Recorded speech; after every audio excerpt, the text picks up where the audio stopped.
Hey everyone, I'm just going to record myself doing the social work interview as part of our assignment. So I guess I'll just ask myself questions. So why have you selected a career in social work? So for me, making a difference in the lives of others was an area that I was always interested in. I remember growing up and constantly seeking ways I could help my friends, family, and community members in facing hardships that they encountered. So I think being from a rural community in Newfoundland and being raised in low-income housing created a reality for me of the struggles that other individuals face in disadvantaged circumstances. So because of the struggles I had in my early life, I think that's made me into the empathetic social worker I am today. Additionally, I was always interested in sociology and psychology. Academically, I always thrive for new learning opportunities in these areas. It always fascinated me learning about human interactions and how the human mind works. I believe that by pursuing an education at a bachelor degree level, it would prepare me for my future aspirations of helping others.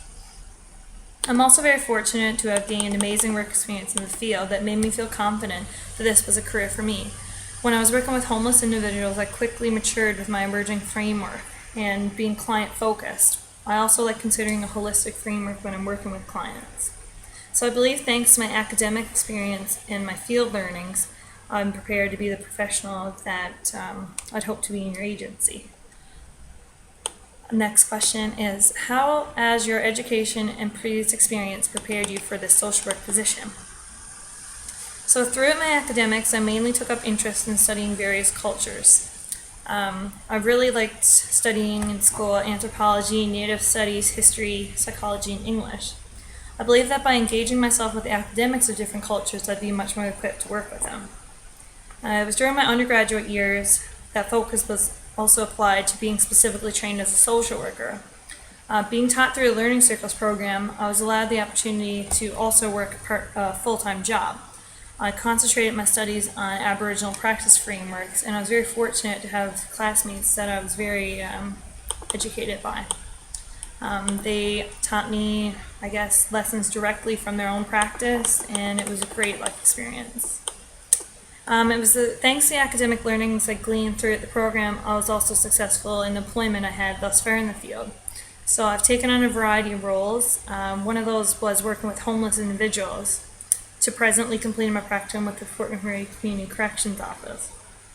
From my work experience, I have learned how to develop and tailor my skills and allow me to be client-focused counselor and consider a holistic perspective with the clients I work with. I believe that my positions such as outreach coordinator and youth and family counselor taught me how to engage with volunteer clients, work in one-on-one settings, and how to act primarily as a community advocate for those in disadvantaged circumstances. My background also includes working with mandated clients recently, so that includes working in groups as well as one-on-one. So I believe this has furthermore made me more prepared for my career as a social worker. It taught me group facilitation skills and also how to reinforce compliance, something I wasn't used to in the past. Next question is, how do you practice self-care? For me, self-care is so essential, especially in a career that demands for you to invest so much into your clients. I can recognize the potential to be burnt out and become mentally and physically exhausted as a social worker. As such, self-care for me means being able to develop healthy habits, which I find in focusing on diet, exercising regularly, and spending time with nature, a place that allows me to feel grounded and spiritually connected. I also enjoy dirt biking, hiking, and fishing in my leisure time, which gives me opportunity to find serenity and comfort in the outdoors. I also relate self-care to being able to recognize when I need help, as well as when I need to say no to situations or people. So in the past, I can admit those are two things I struggled with, but after some challenging situations I was faced with, I now feel more confident in my ability to recognize my own boundaries and be able to recognize when I'm needing help.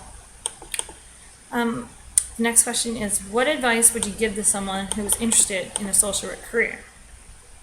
First piece of advice I would give someone interested in a social work career is that you have to have your heart in the right place. If you don't have a passion for what you're doing for your career, then you won't be doing any favors for yourself or the clients you're working with. As well in my career, I found that being upfront with boundaries and letting clients know the limitations in the work you are able to do extremely helpful. By being able to set parameters around your capabilities as a social worker, you can set clients up with awareness of what you can and cannot do within your role. I would also advise someone to become aware of their warning signs and be able to recognize when they're feeling burnt out from their job. I think taking timeouts and Being able to recognize when you might need a break from your job is really important skills as well. The next question is, tell me about your strengths as well as your areas of improvement. Some strengths of mine are that I'm a reliable, passionate individual.